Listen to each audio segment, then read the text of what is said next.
Cancer को इस तरीके से पिक्चराइज किया जाता है that is like a death sentence. हमारी सोसाइटी बहुत कंफर्टेबल नहीं है इस वर्ड को बोलने में, जबकि वर्ड कैंसर में प्रॉब्लम नहीं है। The problem is association of cancer with what. जब भी कैंसर की बात होती है ना मूवीज़ में, तो what they will show is suddenly इंसान आता है, बाल शेप करके आ जाता है, ठीक है, एकदम बाल निकल गए। और कई बारी it's always a very sad very sick माहौल है, इंसान आईसीयू में है। They only show one side of it. तो अगर किसी आदमी को एंजाइटी, डिप्रेशन या स्ट्रेस आज की डेट में हो और वो इस जद्दोजहद से जूझ रहा है, परेशान है, आपको ये वर्ड बोलने से पहले कि आप मेरे से बात कर लो, that will give a solution, आपको 4 बार सोचना चाहिए इस चीज़ को। स्टे काम, है ना, शांत हो जाओ। तो कैसे शांत हो जाओ? Theoretically you are correct, theoretically you are perfect, what you saying is right. Positive हो जाओ, शांत हो जाओ। होना कैसे है, प्रोसेस क्या है उसका, ये कौन बताएगा? ईमो ब्रेन या फिर इस तरीके के जो सिम्टम्स होते हैं, ये क्लिनिकल डिप्रेशन से कैसे डिफ्रेंशिएट होते हैं कि अगर 30s 40s में अगर आपको कैंसर हो जाता है तो आपकी लाइफ थमती नहीं है, ट्रीटमेंट हो जाता है, अब आगे क्या?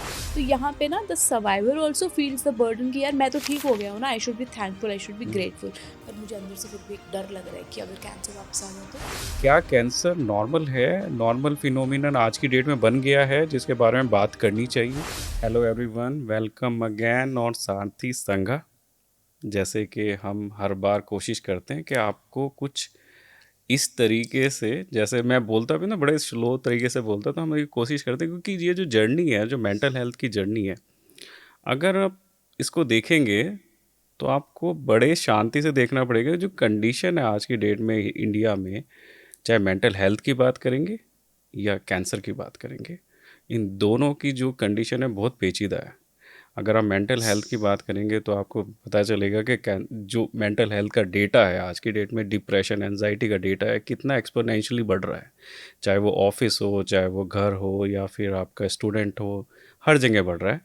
दूसरा, अगर कैंसर की बात करें, क्योंकि ये जो पॉडकास्ट है हम लोग डिज़ाइन कर रहे हैं कैंसर अवेयरनेस के लिए, कैंसर पेशेंट्स के लिए, किस तरीके से उनको अच्छी इन्फॉर्मेशन एक्सपर्ट के थ्रू हम लोग दे सकते हैं, ताकि जो आज की डेट में मिस इंटरप्रिटेशन या फिर मिस इन्फॉर्मेशन अलग अलग प्लेटफॉर्म्स पे जनरेट हो रहा है, उसको थोड़ा खोल आ जाए, थोड़ा समझ आ जाए और उसको सही तरीके से लेके आया जाए। तो इसी को लेके हम लोगों ने कैंसर अवेयरनेस की जो सीरीज़ है, इसमें कुछ स्पेसिफिक टॉपिक, जो मुझे तो लगता है कि ये एक तरह से मेरा थेरेपी सेशन रहेगा।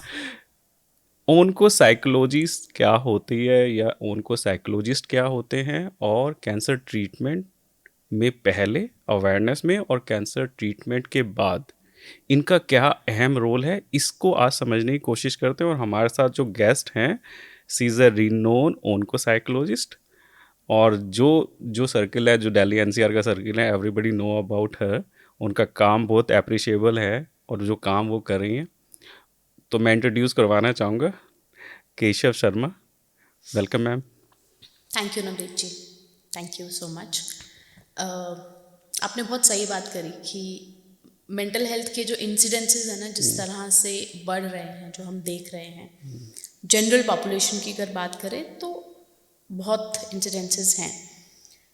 और जब हम बात करते हैं क्रॉनिक हेल्थ कंडीशंस की, क्रॉनिक हेल्थ डिजीज़ की, जिसमें कैंसर सबसे बड़ा एक it's a very big element. Element भी नहीं बोलूँगी, it's a very scary word. Cancer जो शब्द है, जितनी बार हम ये बोलेंगे तो कि मेरे घर वाले सुन रहे होंगे तो वो बहुत बार ऐसे हो रहेंगे, हम नहीं सुनना चाहते ये वर्ड, ठीक है। तो हम लोगों में से, हमारी सोसाइटी बहुत कंफर्टेबल नहीं है इस वर्ड को बोलने में, जबकि वर्ड कैंसर में प्रॉब्लम नहीं है। The problem is association of cancer with what, है ना। हम जैसे शुरुआत हुई, मेडिकल एडवांसमेंट्स नहीं थी, ट्रीटमेंट ऑप्शंस नहीं थे, और जब ये सब नहीं था तो अगर किसी को बीमारी हो रही है, चाहे वो कैंसर हो या ट्यूबरक्लोसिस हो या कोई भी कंडीशन हो, अगर ट्रीटमेंट नहीं है या उसका मैनेजमेंट नहीं है, तो रिजल्ट तो एक ही होगा, विच इज़ डेथ, राइट। तो इसलिए शायद हम बहुत अनकंफर्टेबल हैं टू टॉक अबाउट कैंसर। और फिर हम बात करते हैं मेंटल हेल्थ की, एक और स्टिग्मा, एक और बहुत बड़ा भालू जो हमारे यहाँ बीच में बैठा हुआ है, और हम उसको देखना नहीं चाहते। वो तंग कर रहा है हमें, आ रहा है बीच में जा रहा है, लेकिन we don't want to look at it, address it, talk about it, क्योंकि वो एक और स्टिग्मा है ना। कि अगर हम देखें मेंटल हेल्थ कंसर्न्स क्या हैं, या किसी का दिमागी संतुलन खो जाना, या आज भी हम कैसे बात करते हैं ना, किसी का अगर जैसे जो हम बड़े लूजली टर्म्स यूज़ करते हैं कि अरे उसको ना मैं बड़ा डिप्रेस्ड फील कर रहा हूँ आज, या मुझे बड़ी एंजाइटी हो रही है, या थोड़ा सा कि अरे ये क्या ओसीडी बिहेवियर है, तुम थोड़ा सा चीज़ों को मैनेज कर रहे हो। हम बड़ा लूजली इन चीज़ों को यूज़ करते हैं जिसकी ज़रूरत नहीं है, बिकॉज नहीं, दीज आर। इसमें मैं एक चीज़ ऐड करना चाहूँगा कि साइकोलॉजिस्ट या साइकोलॉजी को ना इतना बॉलीवुड तरीके से गढ़ दिया गया ना इंडियन सोसाइटी में। यानी अगर आप इसको थोड़ा सा देखेंगे कि जो नई मूवीज़ भी आती हैं, जैसे अभी भी एक नई मूवी आई साइकोलॉजिस्ट हैं, उससे पहले जितनी साइकोलॉजी में ये लगता है कि हाँ शाहरुख खान आ रहे हैं और वो फिल्मी स्टाइल में आपको लेटे हुए हैं और आप समझ रहे हैं। रियल टर्म में तो वैसा नहीं है। रियल टर्म में तो बहुत सीरियस टॉपिक है जो आदमी फेस करता है। वो ये टॉपिक ने जिस हिसाब से बॉलीवुड में हम लोगों को दर्शाया जाता है। दूसरा, इसमें एक और चीज़ ऐड करूँगा जो जब आप उसको एड्रेस करें, कि एक तो ये हो गया मेंटल हेल्थ, उसको तो बहुत इजी वे में लिया ही गया है। दूसरा, कैंसर को इस तरीके से पिक्चराइज किया जाता है that is like a death sentence, कि बस क्या कहते हैं, कल हो ना हो वाली चीज़ चल रही है कि अगर कैंसर हो गया तो बस आपका डेथ स्टेट में आप बस साइन कर रहे हैं उस पर आपको जाना ही जाना है। तो ये एक तरह से शुरू से यानी गढ़ा भी गया है इस तरीके से सोसाइटी में कि बहुत ज़्यादा एक तरह से थ्रेटनिंग या फिर बहुत ज़्यादा डर का माहौल है अगर कैंसर की बात करेंगे या मेंटल हेल्थ की बात करेंगे। दो चीज़ें, मेंटल हेल्थ और कैंसर। बॉलीवुड या मूवीज़ या कोई किसी भी तरह की मूवीज़ अगर हम बात करें तो वो किस तरह से इसको दर्शाते हैं, आई थिंक वो एक कंसर्न है, वो दर्शा रहे हैं, ये बहुत बड़ी अच्छी बात है, कम से कम दिखा रहे हैं, बिल्कुल। है ना। बात करें जब से आप शाहरुख खान की मूवी की बात कर रहे थे, डियर जिंदगी, काफ़ी लोगों को बहुत अवेयरनेस भी मिली कि अच्छा थेरेपी नॉर्मल है, अच्छा ठीक है, कोई परेशानी हो रही है, ज़िंदगी में कहीं ना कहीं कुछ एडजस्टमेंट इशू हो रहा है, वर्क लाइफ इम्बैलेंस हो रहा है, किसी भी तरह का मानसिक तनाव हो रहा है, तो थेरेपी के लिए जा सकते हैं, थेरेपिस्ट के पास जा सकते हैं। कोई ऐसा आपको कोई डायग्नोसिस नहीं चाहिए, तो वो मिथ बस्टिंग तो हुई है। And I really appreciate the efforts by the movie industry in this matter, particularly things like this, जहाँ पे वो इसको दिखा रहे हैं कि ये नॉर्मल है ना। जैसे बहुत ज़्यादा मूवीज़ में दिखा रहे हैं कि थेरेपी somebody से, अच्छा ठीक है मुझे थेरेपी में जाना है, it is a good thing, okay. बात करते हैं कैंसर की, तो वहाँ पे मुझे ना पर्सनली बड़ा अपसेट फील होता है कि जब भी कैंसर की बात होती है ना मूवीज़ में, तो what they will show is suddenly इंसान आता है, बाल शेव करके आ जाता है, ठीक है, एकदम बाल निकल गए, और कई बारी it's always a very sad, very sick माहौल है, इंसान आईसीयू में है, they only show one side of it. जबकि कैंसर जर्नी इज नॉट, जो कैंसर ट्रीटमेंट है, it doesn't result into baldness, ठीक है। Hair fall is one of the side effects which is a very temporary side effect, it is not a permanent side effect. बाल आज गिरे हैं, treatment खत्म हुआ, बाल वापस भी आ जाते हैं, but how does our movies show us, and this I have seen, and this has really upset me कि इसके बियॉन्ड है ये सब चीज़ें, and there is a bigger journey to it, है ना। शुरुआत से जब आप अक्सर देख लीजिए कि क्या क्या दिखाते हैं हमें, वो है ना, बाल झड़ गए, इंसान आईसीयू में बैठा है, बहुत रोना धोना मच रहा है, हाँ सैड माहौल है, कैंसर है, मतलब इट इज नहीं, लेकिन जैसे मेरी पर्सनल जर्नी रही, जब मेरा कीमोथेरेपी चल रहा था, यानी मेरा भी सेम जैसे पूरे बाल चले गए कुछ है, लेकिन लाइफ इतनी भी यानी सैडनेस से भरी हुई नहीं है। उस समय भी ज़िंदगी चलती रहती है, ऐसा नहीं है कि एकदम से ज़िंदगी रुकी हुई है या बहुत सारी चीज़, क्योंकि आदमी क्या है ना, धीरे धीरे सर्कमस्टेंस को एक्सेप्ट कर लेता है, एडजस्ट कर लेता है। वहाँ पे प्रायोरिटाइजेशन की बात आ जाती है। जब एक इंसान इस जर्नी के थ्रू चल रहा है, उसके बाल झड़ रहे हैं, तो उसकी प्रायोरिटी बाल नहीं है उस टाइम पे, उसकी प्रायोरिटी ट्रीटमेंट कंप्लीट करना है ना। बट आप उसको छोड़ के, बट हमारी आइडेंटिटी क्या है, हम सबको अच्छा दिखना अच्छा लगता है, you know, we want a good skin, we want good hair, good nails, proper makeup, है ना, हमें अच्छा दिखना अच्छा लगता है। ऐसा हार्डली कोई होगा जिसको बाल बनाए बिना मतलब कैसे से भी बैठ जाओ, उसे कोई फर्क नहीं पड़ता, बट हमें पसंद है अच्छा दिखना। But this cancer treatment does a lot of effect which brings a lot of body image issues. But यहाँ मैं मूवीज के माध्यम से ये बता रही हूँ कि बॉडी इमेज इशू को ही दिखाया जा रहा है कि बाल झड़ गए। अब होता क्या है कि जब कोई, हमारे पास बहुत सारे पेशेंट्स जैसे डे टू डे लाइफ में मैं देखती हूँ, तो before the treatment when we do pre treatment counselling, तो कहते हैं नहीं मेरे बाल झड़ जाएंगे, अच्छा मैं कैसा दिखूंगा, मैं वापस जॉब कैसे कर पाऊंगा, या मैं वापस स्कूल कॉलेज कैसे जाऊंगा। And then I do tell them that it's a temporary side effect, right, it will come back. ये बोलने से उनका डिस्ट्रेस ख़त्म नहीं होता है, कम हो जाता है, बट रियलाइजेशन, अंडरस्टैंडिंग, क्योंकि जो दिखाया जा रहा है वो सिर्फ वही दिखाया जा रहा है, हम उसका बाद का पहले का वो पोर्शन नहीं दिखा रहे हैं, राइट।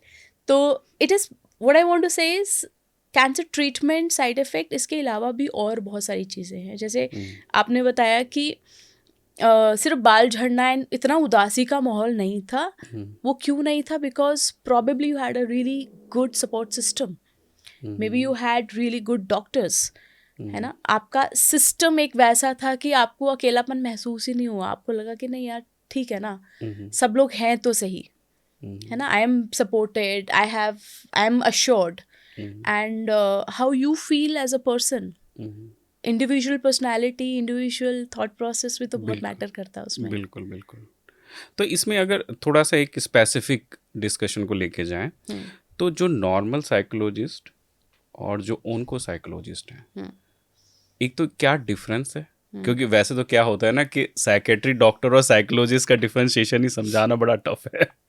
लोग यही सोचते हैं कि अगर किसी मेंटल हेल्थ इश्यू के लिए किसी यानी डॉक्टर के पास जा रहे हैं, चाहे साइकोलॉजिस्ट के पास भी जा रहे हैं, तो मतलब आप तो बिल्कुल मेंटल हो गए, मतलब थोड़ा पागलपन का लक्षण आ रहे हैं, ये सोसाइटी में है अभी।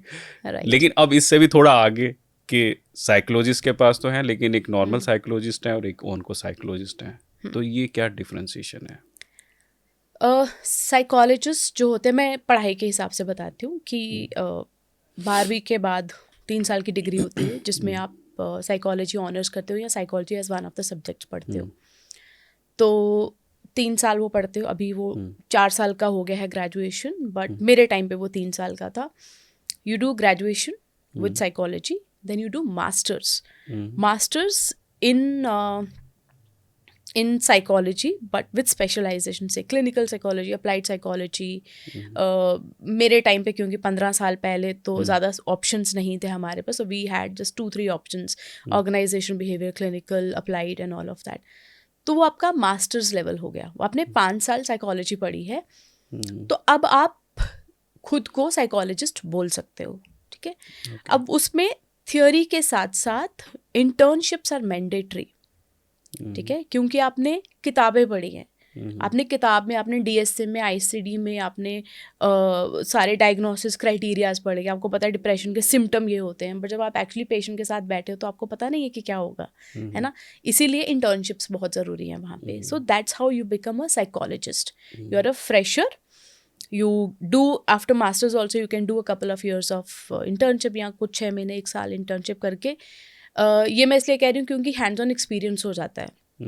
अक्सर ऐसे कई बच्चे आते हैं, I would call them kids only because मुझसे तो है ना 10-15 साल तो छोटे हैं, तो वो जब आते हैं एंड दे से कि मैम हमने नौकरी तो ले ली, हमने यहाँ ज्वाइन तो कर लिया, बिकॉज ऑर्गेनाइजेशन क्या देखती है, आपके पास मास्टर्स है, आप फ्रेशर हो तो पैसे कम लोगे, तो they will hire you, but काम नहीं आता। जब पेशेंट सामने बैठा होता है तो हालत ख़राब हो रही होती है, पता नहीं है कि क्या करना है, बिकॉज अब तक तो सिर्फ थियोरी पढ़ी थी, अभी हमें नहीं पता है हाउ टू हैंडल, ठीक है। So this is psychology and that's why I से internships are mandatory। You need to have the observership, you need to have a hands-on practice for 6 months to 1 year। It will help, ठीक है. On the other hand ऑन्कोसाइकोलॉजिस्ट या psycho oncologist, जैसे हमारी degree में हमें psycho oncologist बोला गया था, बट क्योंकि इस शब्द से काफ़ी ज़्यादा फर्क नहीं पड़ता, ऑन्को बोलो साइको बोलो, उतना वो नहीं है. तो that is a super specialisation, ठीक है, विच इज़ मास्टर्स तक हम सब हैं. Then we do MPhil, which is a super specialized program exclusively in psycho-oncology, in oncopsychology, where you are studying about cancer, where you are being taught about therapy specific to cancer patients' needs, ठीक है, where it's a specialized course. आप specifically वो 1-1.5 साल वो पढ़ रहे हो, ठीक है, या फिर आप फेलोशिप्स कर सकते हो. एंड इस सब का क्राइटेरिया जो है वो मास्टर्स है. उसके बाद आप स्पेशलाइजेशन करते हो. उसको दूसरे तरीके से अगर समझें कि अगर एक डॉक्टर हैं, उन्होंने 5 साल की MBBS डिग्री करी है, now they are is a doctor, है ना, may know, will know how to, they have a license, medical council of India का लाइसेंस होगा उस तरह से, तो they can prescribe medication, they can treat. But if you need a specific specialization, say an oncology treatment, you will not go to a MBBS doctor. You will go to someone who's done basic MBBS and then their DM or fellowship or super specialization in oncology. And that's the difference. That's how it is different. So people who are practicing as psycho-oncologists and onco-psychologists are specialized people, specialized in oncology. Now recently, in last 4-5 years, there are some universities who have brought in master's level पे psycho-oncology, which is again very helpful for us as country, because अगर हम देखें comprehensive cancer centers कितने हैं, है ना, मैं comprehensive cancer center पे बाद में आऊँगी. बहुत सारे cancer centers हैं, बहुत सारे patients हैं, तो पढ़ाई onco-psychology में कहीं हो नहीं रही, तो patients भी हैं, तो ज़रूरत कैसे होगी पूरी. तो the master's program is there, and that's where they are it's a very good program, I would personally feel, because a lot of internships, a lot of hands-on experience throughout their master's degree, so they get very इसमें मैं थोड़ा सा रोकना चाहूँगा. मैं पहले तो जो भी आदमी जो इस समय देख रहा है ना, जो कभी जो ब्रदर होता है, कभी सिस्टर होता है, या वाइफ होती है, या पेरेंट्स होते हैं, जो ये बोलते हैं ना, डिप्रेशन ही तो है, हमारे से बात कर लो, स्ट्रेस ही तो हो रही है, हमारे से बात कर लो, एंजाइटी तो है, एक बार बात करेंगे तो सब चीज़ सोल्व हो जाए. तो ये आपके लिए ज़रूरी है. ये जितनी चीज़ें आपको बताई गई हैं, क्या एजुकेशन क्राइटेरिया, कितना क्वालिफिकेशन, सब चीज़ें, ये आप ही के लिए है. समझिए, अगर ये टॉपिक इतना संजीदा नहीं होता तो इतना स्पेशलाइजेशन की ज़रूरत क्यों पड़ती. तो अगर किसी आदमी को एंजाइटी, डिप्रेशन या स्ट्रेस आज की डेट में हो, और वो इस जद्दोजहद से जूझ रहा है, परेशान है, आपको ये वर्ड बोलने से पहले कि आप मेरे से बात कर लो, that will give a solution, आपको 4 बार सोचना चाहिए इस चीज़ को. क्या उसकी प्रॉब्लम आप समझने की, यानी एक तरह से qualified, you are qualified to understand this problem. क्योंकि जो बाद की जो सर्कमस्टेंस होते हैं, जो बाद में चीज़ें टफ हो जाती हैं लोगों को संभालना, वो क्या हो जाती है कि इंटरनली जो हमारा सोसाइटी का स्ट्रक्चर है, वहाँ पे सब लोग बैठ के ये सोच लेते हैं कि अगर मैं एक बार किसी आदमी से बात कर लूँगा तो बस चीज़ें सॉल्व हो जाएंगी. तो बेसिकली ये उन लोगों को समझाने की ज़रूरत है जो ये सोचते हैं कि दे आर द बॉन्ड साइकोलॉजिस्ट, मैं अच्छी बात करता हूँ तो चलेगा, बहुत अच्छा चलेगा. दैट इज़ गुड, बात करना अच्छी बात है, ये नहीं है, लेकिन हाँ. सो आपने बहुत सही बात बोली कि जो भाई बहन हैं, जो हमारे रिलेटिव्स हैं, फ्रेंड्स हैं, है ना, दे आर वेरी हेल्पफुल, ठीक है. अगर आपके पास अच्छे दोस्त हैं या अच्छे सिबलिंग्स, सपोर्टिव सिबलिंग्स हैं, या वेरी सपोर्टिव पेरेंट्स हैं, तो शायद आपको थेरेपी की ज़रूरत कम पड़े, because you have gotten the support. इसकी एग्जांपल मैं फिर से, क्योंकि मेडिसिन के हिसाब से दूंगी, कि नॉर्मली हमें कफ एंड कोल्ड होता है, ठीक है, थोड़ा सा ऐसे गला ख़राब हो गया, ज़ुकाम हो गया, थोड़ा बॉडी एक्स हो रहा है, क्या हम पहले दिन डॉक्टर के पास चले जाते हैं? हम क्या करते हैं, हम घर पे उसका कुछ करते हैं. मम्मी बोलती है नहीं, थोड़ा सा ये वाली चाय पी लो, काढ़ा पी लो, या थोड़ा रेस्ट कर लो, है ना, which is the support. The same thing happen if you have certain amount of stress, your support system helps. पर जब वो जुकाम, आपका कोल्ड फीवर 2-3 दिन से ऊपर हो रहा है, तो आपको लगता नहीं यार डॉक्टर के पास जाना चाहिए. सिमिलर वे, वो स्ट्रेस अगर घर पे हैंडल नहीं हो रहा है, दोस्त से बात करके हैंडल नहीं हो रहा है, एंड यू फील कि यार खुद से तो नहीं हो रहा, you know, everybody is supportive, I feel good about it, but I don't feel कि कुछ हो रहा है, like you know it's not getting better, थोड़ा सा हल्का ठीक हो रहा है लेकिन मुझे सोल्यूशन चाहिए या मुझे इस पे काम करना है, obviously you go to a expert, very simple. नहीं, और इसमें एक और चीज़ आ जाती है हाँ। जो मैं अगर शेयर करना चाहूँ। जी। एक तो ये हो गया, एक स्टिग्मा ये है कि आप बात कर लीजिए, that will ease out, mental health कुछ नहीं होती, ज़्यादा इश्यूज कुछ नहीं होता है, यानी बड़ा लेमैन स्टाइल से मैं बता रहा हूँ। लेकिन दूसरा ये चीज़ आती है, फिर उसके बाद आ जाता है नेगेटिव कोपिंग स्किल, क्योंकि थोड़ा सा Right. आप लोगों की वजह से थोड़ा सा मेरे को भी समझने का मौका मिलता रहता है, चाहे वो पॉजिटिव नेगेटिव स्किल हो या नेगेटिव कोपिंग स्किल। अब नेगेटिव कोपिंग स्किल में देखिए कि अगर सपोज कि किसी को डिप्रेशन हो रही है, और मेरे पास बहुत सारे लाइव एग्जांपल है जो मेरी सराउंडिंग में है।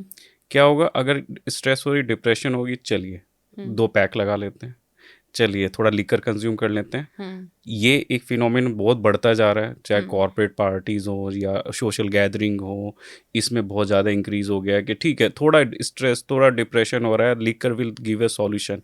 अच्छा, इंस्टेंट चाहिए तो चलिए पफ ले लेते हैं, सिगरेट पी लेते हैं, इमीडिएटली मीटिंग से निकले तो ऐसा लगा जैसे पता नहीं कहाँ से छूटे हैं। तो 4 आदमी खड़े होकर सिगरेट पी रहे हैं, तो that is sharing and that is like a, क्या कहते हैं, आप इतना अप्रिशिएट करते हैं उसको सोसाइटी में, जबकि that have a negative aspect on your mental health as well as your gut health, हो यानी जो भी आपकी हेल्थ रहेगी वो बेकार तो होगा ही। तो ये दूसरा पॉइंट भी है। आई थिंक नेगेटिव,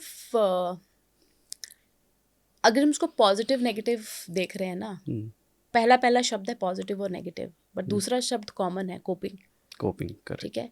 तो अगर कोई इंसान शराब कंज्यूम करता है, अल्कोहल कंज्यूम करता है ना, तो आप उनसे अक्सर पूछिए कि just an experiment, what do you feel after this, they will say I feel very relieved, pain ख़त्म हो गया, या मुझे बहुत रिलैक्स फील हो रहा है। कोई हार्डली कोई होता है जो बहुत खुशी से बोलेगा कि चलो ठीक है। ज़्यादातर अल्कोहल रिलेटेड जो प्रॉब्लम्स हैं वो सैडनेस की वजह से हैं, वो पेन की वजह से हैं, right. And pain, I don't mean the physical pain has different aspects of it.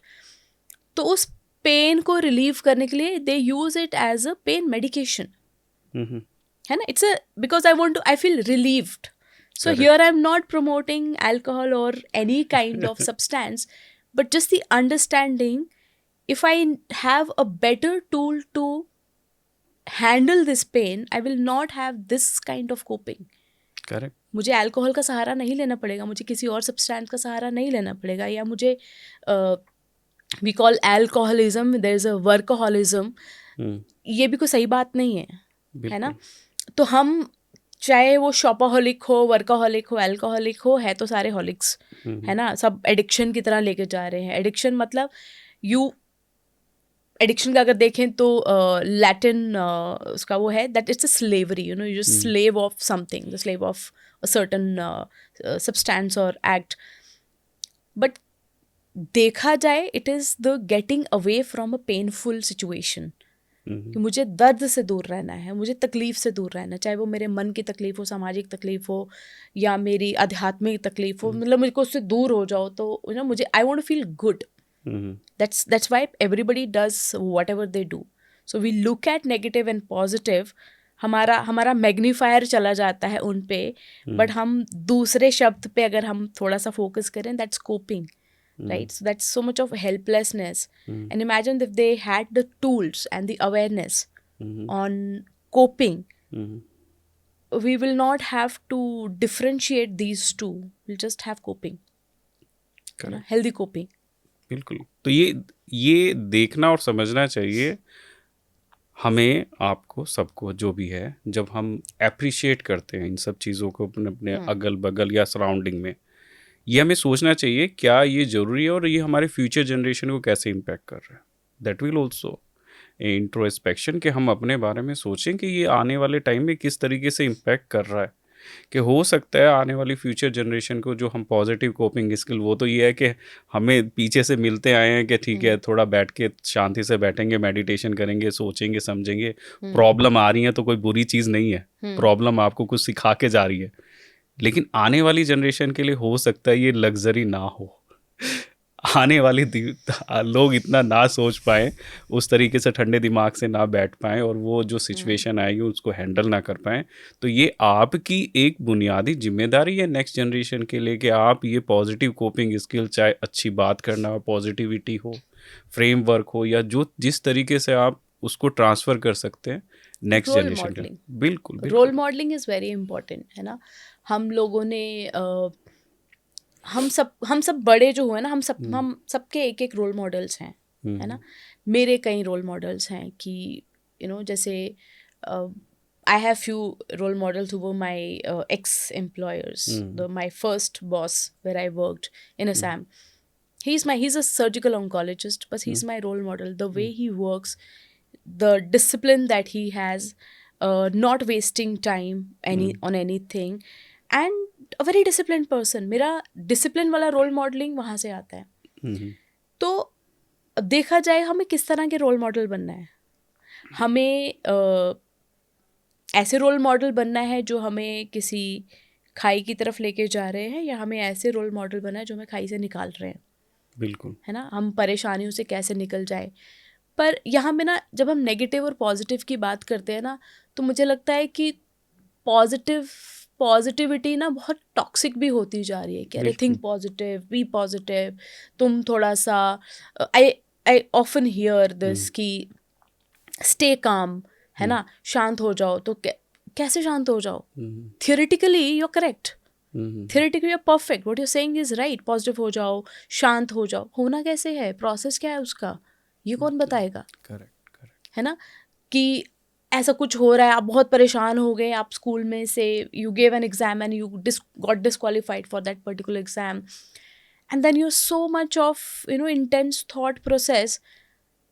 सब आपको कह रहे हैं नहीं अच्छा कोई बात नहीं. अरे कोई बात तो नहीं है, बात तो है. So I it's work like a so much. suppression of emotion instead of processing the emotion. Exactly, है ना. तो प्रोसेसिंग कैसे होगी? हम थियोरेटिकली हम बहुत बड़ी बड़ी बातें करते हैं, है ना. बात करना तो हम सबको बहुत अच्छा लगता है, मतलब हम भी बात ही कर रहे हैं. But every time whatever you say, you also think am I doing it, है ना. Do I mean it?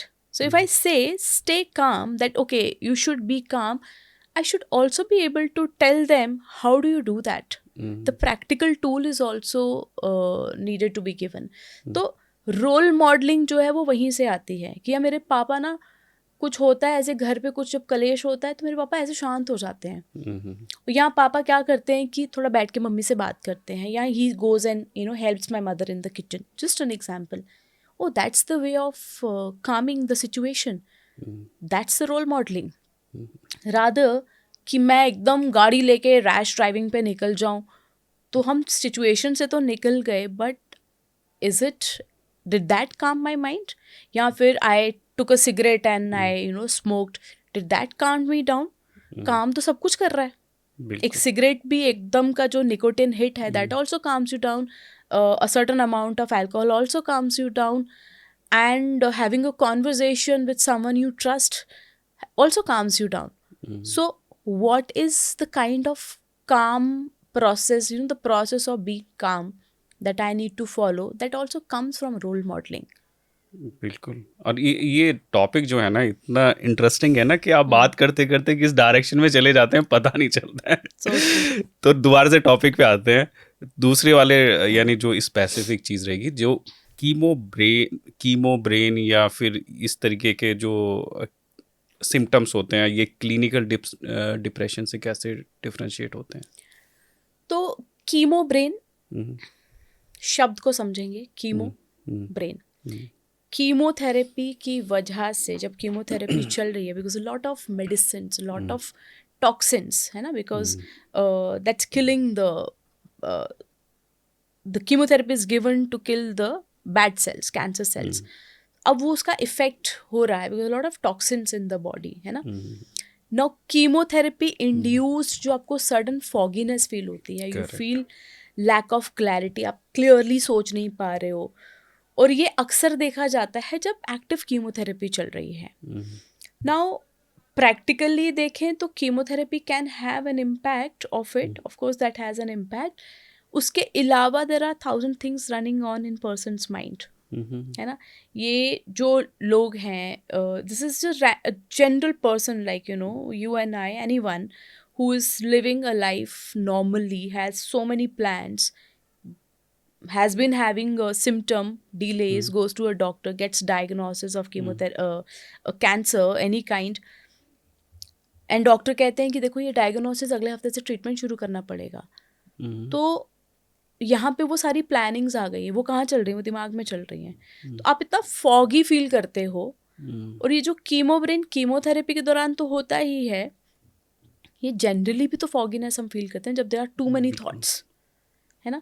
So to answer, this is the cognitive slight cognitive impairment अगर हम बोलें, या lack of clarity in the thought process is chemo brain that happens during the active chemotherapy, right? And this is temporary. It is not a permanent side effect. It is temporary because a lot of toxins, you do not have much energy. So जब हम इन शब्दों की बात करते हैं ना, तो थोड़ा I want to be very careful, because nobody should think कि अच्छा कीमोथेरेपी लेंगे तो कीमोब्रेन डिसफंक्शन हो जाएगा, ऐसा कुछ नहीं है. It is again, if you are, we all want to be mentally stimulated all the time, है ना. जब हम अक्सर देखते हैं पेशेंट जब डे केयर में या हॉस्पिटल में कीमोथेरेपी प्रोसीजर चल रहा होता है, they are on their phones, they just want to catch up, they don't want to miss on life, है ना. बिकॉज जो मैं पहले बताई थी कि पूरी प्लानिंग चल रही है, हम उसके साथ भी कैचअप करना चाहते हैं, बट अब ये इतना बड़ा जो सिचुएशन आ गया इसके साथ भी हैंडल करना है. So there are too many thoughts playing along with the chemotherapy. Obviously it's going to cause that fogginess in your brain. नहीं, इसमें जैसे मैं अपना एक एक्सपीरियंस शेयर करना चाहूँगा कि हम हर बार जब कीमो करने जाते तो हर समय जैसे 2 बेड रहते तो हर बार पेशेंट चेंज हो जाता, तो उनसे बात होती रहती थी. तो क्या होता है ना, जैसे सपोज कीजिए उस समय अगर आप जैसे कोई कैंसर पेशेंट और दूसरा भी कैंसर पेशेंट है, तो दे आर लाइक ब्रदर्स. एकदम पता चल जाता है कि पहले पूछ के देखें आपका कीमो हुआ है, वोमिटिंग हुई है नहीं हुई है, कैसे था कैसे नहीं था. तो दैट इज़ वेरी रिलीविंग. मुझे लगता है उस समय अगर जैसे जो ऑन्को साइकोलॉजिस्ट की बात करें हम, यानी इस टॉपिक को मुझे तो लगता है कि ज़्यादा बहुत यानी बड़े प्लेटफॉर्म तक लेके जाना चाहिए कि उसकी रिक्वायरमेंट क्या है. क्योंकि इस समय इस तरीके की चीज़ें होती हैं, क्या होता है कि केयर गिवर के पास भी ये अंडरस्टैंडिंग नहीं होती है. True. और मैंने तो बहुत बार सुना है कि हाँ ठीक है, एक क्या कहते हैं, एक ऐसे ही बंदे थे, उनके फादर को कैंसर था, तो उन्होंने मेरे को फ़ोन पे बात करवाया कि हाँ आप लास्ट टाइम गए थे, 3rd थी, तो क्या वोमिटिंग हुआ है नहीं हुआ. चाहे कुछ नहीं है, एक सिंपल सा interaction can also ease people. और जो थॉट प्रोसेस जो पूरा कंटिन्यू कैलकुलेशन चल रहा है उसमें एक, यानी वो तो ये है कि पर्सन टू पर्सन डिपेंड करेगा उनका ट्रीटमेंट कैसे चल रहा है, सरकमटेंस कैसे चल रहे हैं, लेकिन at least give a positive mood बस थोड़ा सा एक दे देगा कि हाँ ठीक है चलिए तैयार हो गए चलते हैं फिर. वरना तो जैसे ही कीमो के लिए जाते हैं तो वैसे ही पेट एकदम ख़राब होने लगता है, एनजाइटी बढ़ जाती है. Before this thing anticipatory anxiety, कि कल अगले हफ्ते कीमो शेड्यूल है, से मंडे को कीमो शेड्यूल है, तो सैटरडे से पेट खराब है, वॉमिटिंग हो रही है, वीकनेस फील हो रही है, जबकि प्रैक्टिकली देखा जाए तो नहीं होना चाहिए. क्योंकि लास्ट कीमो का इफेक्ट तो जो साइड इफेक्ट्स है they subside by then, you know, that's how the duration is set. Technically नहीं होना चाहिए या कम होना चाहिए, बट सडनली एकदम से आ रही है, because that's all anticipatory anxiety. जैसे 21 डेज होता है, जैसे मैं थोड़ा शेयर करूँगा. 21 डेज में क्या होता है ना कि जब लास्ट के जो 7 डेज होते हैं, क्योंकि पहला 1 हफ्ते तो आपको थोड़ा फिर इफेक्ट हो, तीसरे चौथे दिन आप फिर नॉर्मल लगने लगते हैं, फिर लाइफ चलने लगती है. जो कि मैं तो काम भी कर रहा था, तो काम स्टार्ट हो जाता है, सब भूल जाते हैं, धीरे धीरे टाइम आने लगता है. तो फिर वो घड़ी जैसे घूमती है और पता चलता है कि अब 1 हफ्ते बाद आने वाला है, तो धीरे धीरे एंजाइटी वो बढ़ती है. वो एंटिसिपेटरी एंजाइटी बहुत रियल है ना. ये हम अक्सर मैं एज ग्रुप क्या बोलूँ, बच्चों में ज़्यादा देखा जाता है ना, कि जैसे ही आप उसको बोलो कि अगले हफ्ते से you know we have to go to the hospital and this thing, तो बच्चा पहले ही रोना शुरू करता है, उसको बुखार चढ़ जाता है, because this is anticipation that tough time is going to come, the nurse is going to prick, and that unpleasant environment of the house is hospital is going to be there. आपको भले chemotherapy के दौरान वो चीज़ें feel नहीं हो रही होंगी, वो 4 दिन बाद, अगले 3-4 दिन आपको वीकनेस लगती है ना, again depending on person to person and diagnosis to diagnosis and the regimen क्या है आपकी कीमोथेरेपी का। पर हम एंटिसिपेट करना शुरू करते हैं, that's how human brain functions also lot of time. आपको लगता है कि अच्छा अब ये होगा, है ना। तो ये हमारा अपना थॉट प्रोसेस है। मैं एक छोटा सा एक एग्जांपल दूंगी। एक एक्सपेरिमेंट है जिसे स्कार एक्सपेरिमेंट कहा गया था, SCAR, स्कार। तो वो एक्सपेरिमेंट इसलिए किया गया था, it was done by psychologist long back to see कि दो ग्रुप थे, एक नॉर्मल ग्रुप था और एक दूसरा ग्रुप था। और एक जो स्पेसिफिक जो एक्सपेरिमेंटल ग्रुप था उस पे उन्होंने सबके फेस पे ना पेंट कर दिया, लाइक पेंटिंग करी, और they drew the scars, disfigurement या कैसा वो एकदम खराब दिखने वाला चेहरा, वैसा वैसा। अब उन्होंने इन लोगों को बाहर भेज दिया इन अ कम्युनिटी की, आप, और सबको अकेले अकेले भेजा, इस ग्रुप को भी भेजा, तो सब लोग बाहर गए। जब वो वापस आए तो उन्होंने एक ग्रुप से पूछा जिसके फेस पे पेंट नहीं किया था, उन्होंने बोला कि हाँ जी आपका एक्सपीरियंस कैसा था? सर नहीं, सब ठीक था, नॉर्मल था, हम गए, चिल किया, आ गए वापस। दूसरे ग्रुप से पूछा तो they said oh my god, lot of judgement, and इतना ज़्यादा लोग हमें घूर रहे थे, हमें बड़ा अनकंफर्टेबल फील हुआ, हमें ऐसा फील हुआ, वैसा फील हुआ। अब हुआ क्या था कि जब उन्होंने वो पेंट किया scars, they showed them the picture, they saw the mirror, और मिरर देखने के बाद उन्हें लगा कि यार ये तो चेहरे पे स्कार है या ऐसे पिंपल है या ख़राब दिख रहा है। और जब वो बाहर गए तो बाहर जाने से पहले जो मेकअप आर्टिस्ट थे वो आए, उन्होंने टचअप के बहाने वो हटा दिया। So basically there was no scar on that face. ठीक है, सो दोनों ग्रुप सेम फेस के साथ गए थे, बट आप समझ रहे हैं कि मेकअप किसी के चेहरे पे नहीं था, उनको सिर्फ दिखाया गया था कि शायद आपके चेहरे पे हमने ऐसा ऐसा बनाया है, बट वो था नहीं, फिर उसके बाद दिखाया नहीं उनको, बट वो एक परसेप्शन लेके चल रहे थे कि मेरा चेहरा ऐसा है और दूसरा इंसान मुझे इसलिए ऐसे देख रहा है। ठीक है, तो this is my own perception, how I am being seen, how I am being perceived, जबकि है नहीं ऐसा कुछ। ठीक है, तो ये एक्सपेरिमेंट के माध्यम से ये समझने को मिला कि हमारा खुद का थॉट प्रोसेस कितना ज़रूरी है। मैं क्या समझ रहा हूँ अपने आप को लेके, या मुझे आज कॉन्फिडेंट फील हो रहा है, मैंने आज सुंदर कपड़े पहने हैं, अच्छा नहाया धोया है, अच्छा परफ्यूम लगाया है, तो मैं ऐसे बाहर हूँ, मुझे लगा सब लोग मुझे बड़ा अप्रिशिएट कर रहे हैं। Versus I don't take bath, I just leave और I just go in my shorts and pyjamas outside, how are people going to look at me, है ना। तो ये मेरा परसेप्शन है, बाकी दुनिया को कोई फर्क नहीं पड़ रहा है। People don't care, we care. Same is probably a little relevance here, that how we see कि मेरे बाल झड़ गए हैं या मैं वीक लग रहा हूँ, लोग मुझे कैसे देखेंगे।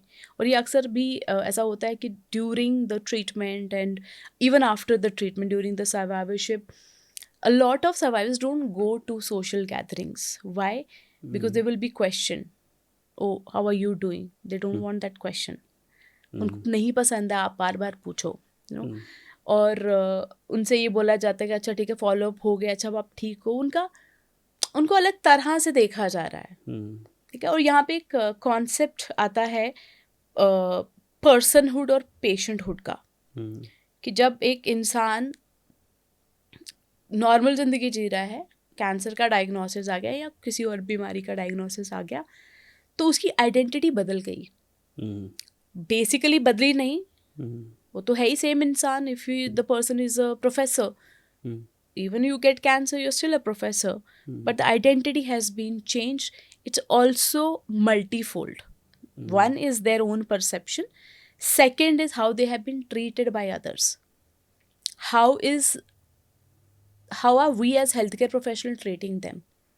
पेशेंट ऑन फलाना बेड नंबर, पेशेंट इन फलाना रूम नंबर, अरे वो जो ब्रेस्ट कैंसर वाला पेशेंट है, जो वो कोलन, अरे वो जो डिफिकल्ट पेशेंट है, राइट, या वो पेशेंट अरे जो बहुत बात करता है, अरे ये पेशेंट तो हर बार झिक झिक करता है। हमने आइडेंटिटी ख़त्म कर दी। हमने ये नहीं सोचा, हमने उसके अंदर के इंसान को देखा ही नहीं, वो है तो इंसान। Now we labelled those people as difficult patient, talkative patient, easy patient, outgoing patient, cooperative patient. Bed number, name of the diagnosis, या कोई रेयर ट्यूमर होगा वैसे करके जाना जाता है। और जब ये पर्सनहुड छिन जाता है ना किसी से, फिर चाहे वो विद और विद डायग्नोसिस हो, तो बड़ा आइडेंटिटी क्राइसिस हो जाता है। हाँ, यानी जैसे मैं इसमें शेयर करना चाहूँगा, जब मेरा लास्ट कीमो था फिनिश हुआ, तो आफ्टर 21 डेज मैंने ऑफिस ज्वाइन कर लिया। तो उस समय पूरा बाल, आईब्रोज भी नहीं थी, बाल भी नहीं थे, तो वहीं से मैं चश्मा ज़्यादा लगाने लग गया। पहले पास की नज़र कमज़ोर तो थी, लेकिन फिर मैंने ज़्यादा लगाना लग गया, क्योंकि वो आईब्रोज नज़र नहीं आती हैं चश्मे में। और मैं फर्स्ट डे बैठा, 1 मई की बात है, और मेरे यानी बेसिकली ऑफशोर वाले जो भी कलीग्स थे वो आए हुए थे, उन्होंने देखा सब चीज़ है। लेकिन मुझे लगता है कि वो 1-2 दिन की बात रही होगी, जब आपको, मुझे लगता है जब आप इंटरनली वो चीज़ एक्सेप्ट कर लेते हैं ना कि ये ठीक है, फिजिकल अपीयरेंस तो साइड में रखो, अभी काम की बात है ना, काम भी तो करना है। तो फिर काम की बात स्टार्ट हुई। आई थिंक धीरे धीरे धीरे लोगों ने, आई थिंक 1 हफ्ते 2 हफ्ते के बाद वो सब चीज़ अडॉप्ट हो गई। लोगों को पहले पहले देखने पे लगा, 4 बार पूछेंगे तबीयत ठीक लग रही है, नहीं लग रही है, चल कैसे रहो, because I need to sacrifice my limb, sciatic nerve tumour था, तो कैसे चल रहे हो, क्या है क्या नहीं है। तो लेकिन उसके बाद मुझे नहीं लगा कि 7-8 दिन के बाद लोगों के लिए वो इंटरेस्ट का पॉइंट था, क्योंकि उनकी अपनी जद्दोजहद बहुत है वो आप पे इतना टाइम सब बहुत इन्वेस्टेड। बिजी हैं। तो फिर उसके बाद लाइफ ऐसे ही चलना स्टार्ट हो गई कि हाँ ठीक है, चलिए कैसे चल रहे हैं। तो वैसे परसेप्शन कहाँ से चेंज हुआ? आपका परसेप्शन चेंज हुआ, आप नॉर्मलाइज हो गए। और जब आप नॉर्मलाइज हो गए तो बाकी वाले भी नॉर्मलाइज हो गए। Okay, and this is, we will not generalise your example, because human beings, one human behaviour can not be generalise to the other. ये आपका तरीका था कि आपको लगा कि यार और काम पड़ा हुआ है, उस पर फोकस करते हैं। 4 दिन लोगों ने देखा, ठीक है यार, आई डोंट केयर। ऐसे भी प्रोफेशनल्स होते हैं, they don't want to go back to the same job. We have children, they don't want to go back to the same school. Okay, they drop out from schools. वो क्यों है? Because again, personalities, how are you being treated, और बहुत सारे factors हैं, बहुत सारे factor, अलग अलग कंडीशंस हैं। आपको शुरुआत से ही कैसा आपका वो जर्नी रहा होगा। आप, एक तो आपका इंडिविजुअल डिफरेंस आ जाता है, दूसरा आपको how have you been treated, has your mental health concerns during cancer treatment been minimalized too much and treatment was focused more? Did you get enough support? या जब आप कह रहे थे कि नहीं, मुझे एंटीसिपेटरी एंजाइटी हो रही है, मुझे हर बार कीमो में जाने से पहले जो मेरी हालत ख़राब होती है मुझे, और आपको विजिबली दिख रहे हैं सिम्टम्स, क्या उसको हर बार मिनिमलाइज किया गया? कभी इसको एड्रेस नहीं किया गया? तो वो सब आपको शेप करेगी एज अ पर्सन, है ना। So as adults, okay, you develop a certain personality, आप उतने स्ट्रॉन्ग हो जाते हो कि आप अपना पॉइंट ऑफ व्यू रख सकते हो। बट यहाँ मैं अगर देखूँ कि not just adults, children, I think we don't have to divide that, but for all human beings, all human beings want to be treated as human beings only. Correct. They don't want to be treated as the short, tall, fat, thin, cancer patient, HIV patient. They don't want to be treated like that. Nobody likes it, है ना।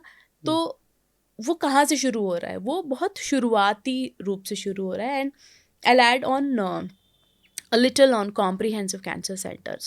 ठीक है, country में numbers keep changing because हर दिन नए अस्पताल बन रहे हैं. There are a lot of hospitals which is comprehensive cancer centers, है ना। comprehensive cancer center का मतलब, अगर आप definition से देखो, कि a center जहाँ पे comprehensively सब कुछ किया जा रहा है, ठीक है। मतलब शुरुआत से, प्रिवेंशन से लेके सर्वाइवरशिप तक, they have survivorship programs, and then they have a palliative care programs, they have palliative care support, मतलब सब कुछ। प्रिवेंशन की बात करें तो स्क्रीनिंग्स, कम्युनिटी में स्क्रीनिंग्स करना या अवेयरनेस प्रोग्राम्स लाना, और ये कम्युनिटी के लिए है। यहाँ किसी को कैंसर हुआ नहीं है, ढूंढना अर्ली स्टेजेस पे, बिकॉज अगर अवेयर, हमारे देश में क्यों एडवांस स्टेज कैंसर्स आते हैं? बिकॉज हम डरते हैं बहुत, हम ईजिली जाते ही नहीं है डॉक्टर के पास, है ना। शुरुआत में अगर कुछ दिक्कत हो रही है, हमें लगता नहीं कोई बात नहीं, कोई बात नहीं, इग्नोर कर लेते हैं, काम बड़ा ज़रूरी है, ये बहुत ज़रूरी है, वो ज़रूरी है। हमारी अपनी ज़िंदगी जद्दोजहद इतनी ज़्यादा है, हमारे पास टाइम नहीं है खुद को देखने का, ठीक है। और दूसरा, हमें लगता है पेन ही तो है, तो क्या हुआ, टांग में दर्द ही तो है, 2 दिन ऐसे लिम करके चलेंगे, तीसरे दिन चला नहीं जाएगा, चौथा दिन बिल्कुल बेड से नहीं उठा जा रहा, तो अच्छा थोड़ा दिन आराम कर लेते हैं। फिर घर वाले कहते हैं कि भाई तुम बिल्कुल भी फंक्शनल नहीं हो, उठो डॉक्टर के पास चलते हैं। That's our state, that's how we function. Correct. Reason इसके भी है financial toxicity, because if I go to the doctor, doctor बोलेंगे स्कैन करो, ये करो, पैसा नहीं है इतना मेरे पास, है ना, और इंश्योरेंसेस, है ना, तो बहुत सारी चीज़ें आ जाती है, तो हम अर्ली स्टेज में जाते ही नहीं है। और हम प्रिवेंशन, नेगेटिव सुनना भी नहीं चाहते और हमें नहीं अच्छा लगता कि हमें मेरे को कोई बोले कि अरे डिजीज बोल दे। तुमसे तुम्हें ये हो गया, तुम्हें वो हो गया, छोटी सी भी चीज़ हो, वी डोंट लाइक दैट। तो प्रिवेंशन की मैं बात कर रही थी, कॉम्प्रिहेंसिव सेंटर में प्रिवेंशन, कितने कॉम्प्रिहेंसिव सेंटर्स हैं in the country who are actually doing prevention, who are actually focusing on preventive oncology, screenings, awareness programs, है ना, who will do it? And then question comes is man power कौन करेगा, हमारे doctors के पास patients इतने हैं, कौन करेगा? इसीलिए you have specialised people, you have psychooncologist, oncopsychologist, social workers, you have specialised people who can actually do this job for you. Then comes the detection part, है ना, डिटेक्शन होती है, मैमोग्राफी होती है, कि अर्ली डिटेक्शन की जो काफ़ी ड्राइव्स चलती हैं, that also happens in a comprehensive cancer centre. How many of our centres do have that? Then comes is the diagnosis. Diagnosis में multiple treatments, radiation, chemotherapy, surgery, immunotherapy and all of that, every treatment possible in one center, ठीक है। और जब treatment हो रहा है, आप surgery कर रहे हो, for example someone has cancer of osteosarcoma, the cancer of the bone, and the leg needs to be एम्पुटेटेड,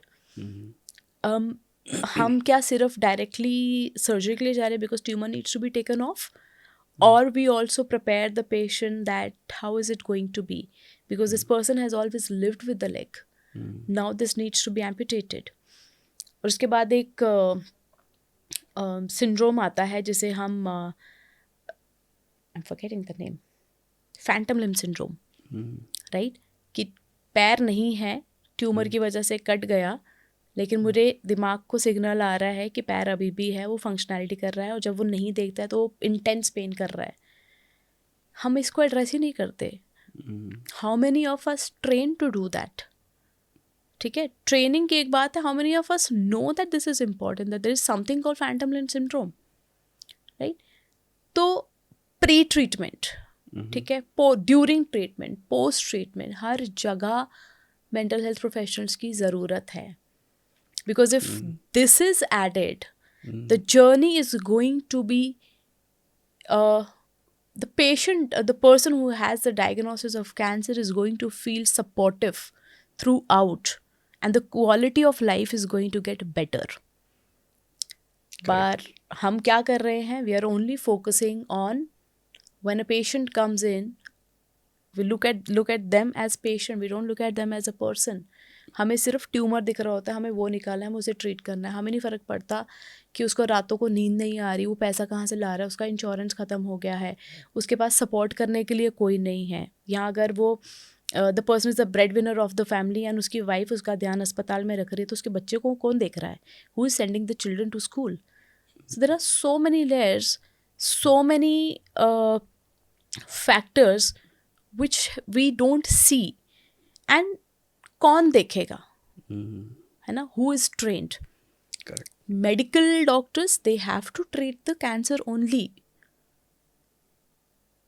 but the problem comes in when they minimize the need of a mental health professional in the system, क्योंकि आप क्या ही करोगे, बात ही तो करोगे ना, बात तो हम भी कर लेते हैं, राइट। जैसे आपने शुरुआत में कहा ना कि भाई बहन बोलते कि अरे हम बात कर लें, हम है ना, तुम्हें क्यों थेरेपी के पास जाने की ज़रूरत है? अरे मम्मी कहती कि अरे तुम तो मेरे प्यारे राजा बेटे हो, मैं तुम मुझसे हर बात करते हो, मैं तुम्हें स्पेस देती हूँ, why do you need to go to therapy? That's where the problem comes in. हम देखते ही नहीं हैं, एंड पेशेंट हम केयर गिवर्स को ना, we have a very renowned palliative care physician, Dr. Rajgopal. He says caregiver is the invisible patient. पर मुझे ना इस पूरे ट्रीटमेंट प्रोसेस में ना पेशेंट सिर्फ वो ट्यूमर दिख रहा होता है, because every person is focusing only on the tumour. They do not, we all fail to look at the person who has the tumor. हमने वो पर्सन ही भूल गए, वो एग्जिस्ट ही नहीं करता हमारे लिए. इसमें एक चीज़ और आती है, क्योंकि जब हम लोग मेंटल हेल्थ की बात करते हैं तो एक जो पॉइंट ये है कि जैसे जो मेंटल हेल्थ में जो ट्रोमा और जो मेडिकल ट्रोमा, जो ये चाहे बड़ी सर्जरीज की बात करें या फिर कैंसर रिलेटेड ट्रीटमेंट की बात करें, या जिसमें जो ट्रोमा है that is having some impact on your future life, तो इनके बीच में भी डिफरेंस आता है और लोग जो उसको जेनरिक तरीके से देखते हैं. तो जैसे ये भी है, जैसे पर्सनल ट्रॉमा और मेडिकल ट्रॉमा, ये भी डिफरेंशिएशन होना चाहिए इसमें. सो ट्रॉमा की अगर हम बात करें तो एक इंसिडेंट, स्कूल में बुलिंग हो गई एज अ चाइल्ड, है ना. किसी बच्चे ने बोल दिया कि अरे तुम तो ऐसे दिखते हो, ठीक है. That cause an impact. Bullying is, you know, it's I think it's an offense, criminal offense. It shouldn't be there. तो बुलिंग ने एक ट्रॉमा इंड्यूस कर दिया और वो बच्चा वैसे लो सेल्फ एस्टीम के साथ चल रहा है यार, कि यार मैं तो, उसने ऐसे बोला था, सब बच्चों ने बोला मेरे बारे में ऐसा, शायद मैं ऐसा ही होऊंगा. तो जो बड़ा होता है वो वही सोच के चल रहा है कि हाँ यार ऐसा ही होगा. That is trauma.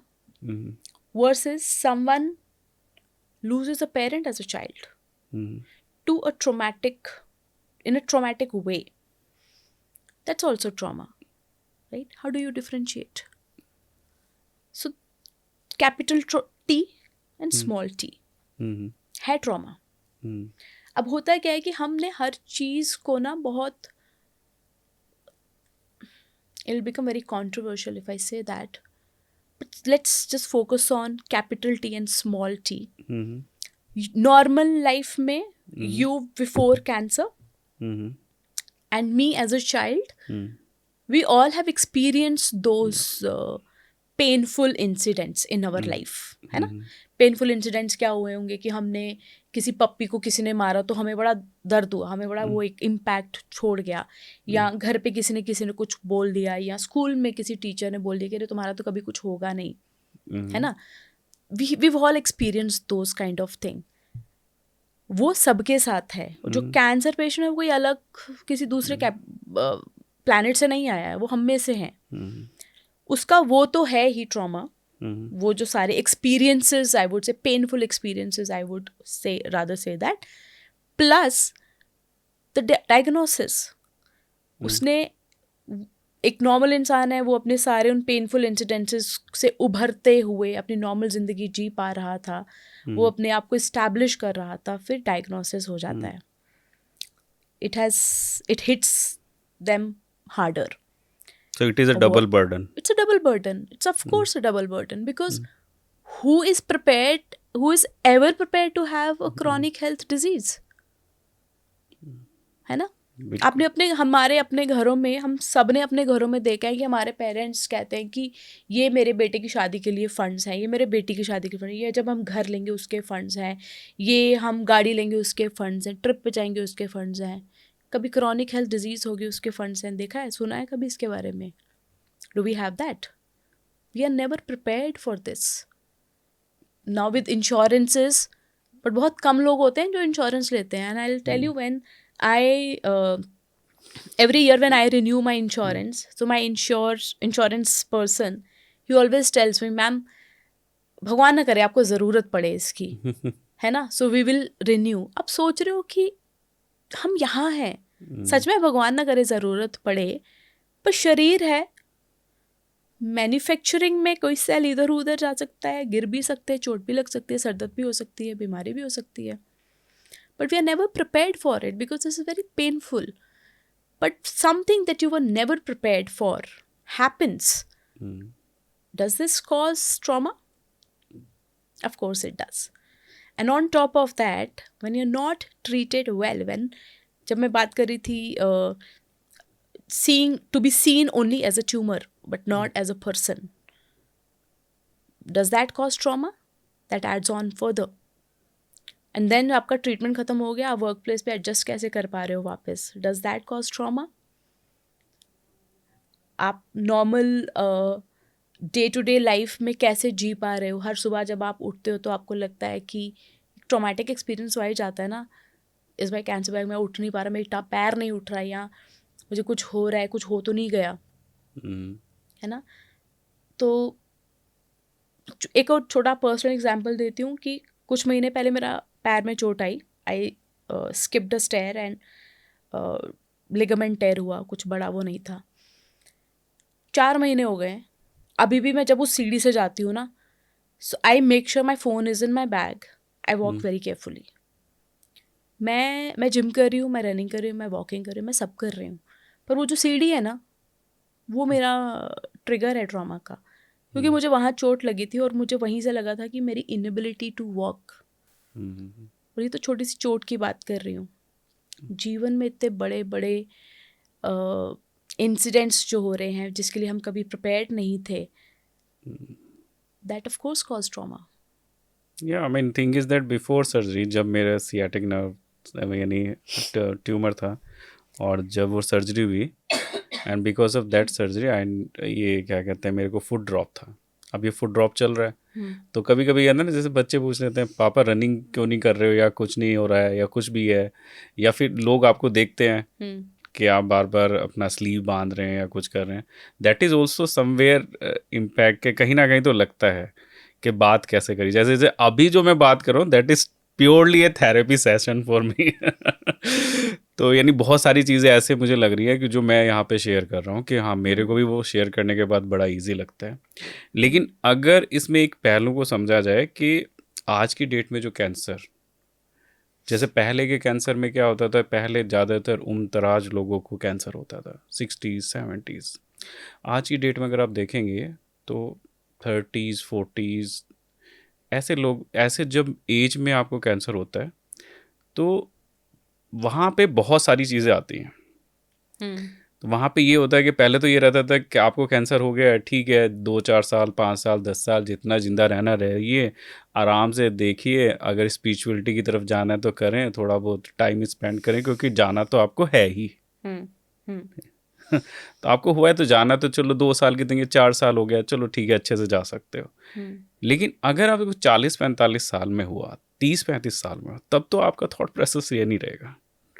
तो इस टॉपिक को, यानी अभी जो हम लोगों ने टॉपिक कवर किया, आई थिंक यूज़र को ये अंडरस्टैंडिंग क्लियर हुई होगी, एक तो साइकोलॉजिस्ट और दूसरा ओनको साइकोलॉजिस्ट, इनकी कितनी अहमियत है आपके नॉर्मल मेंटल हेल्थ ट्रीटमेंट में, प्लस जब आप क्रॉनिक डिजीज़ की तरफ जाते हैं, बड़ी सर्जरीज़ की तरफ जाते हैं, तो इन सब चीज़ों में इन स्पेशलिस्ट फंक्शंस की कितनी रिक्वायरमेंट है आज की डेट में करंट मेंटल हेल्थ सेटअप में भी, यानी even infrastructure, health care infrastructure में कितनी ज़रूरत है और कितना काम करने की ज़रूरत है। तो आई थिंक आपसे बात करके ये क्लैरिटी हम लोगों को बहुत मिली है कि जो भी आदमी इस समय इसको देख रहा है, अगर आप देख रहे हैं तो you can also support us by subscribing this channel Sarathi Sanga. लेकिन अगर आप देख रहे हैं तो please forward it to next one, जो जिस आदमी को इसकी ज़रूरत पड़ रही है, केयर गिवर्स को, या जिनको क्या कहते हैं इस समय कैंसर की डिजीज़ से जूझ रहे हैं या मेंटल हेल्थ इश्यूज से जूझ रहे हैं, उनके लिए उनके थॉट प्रोसेस को चेक करने के दैट विल डेफिनेटली हेल्प। अब ये जो टॉपिक है इसको यहाँ पे कंक्लूड करके we will come back for another topic.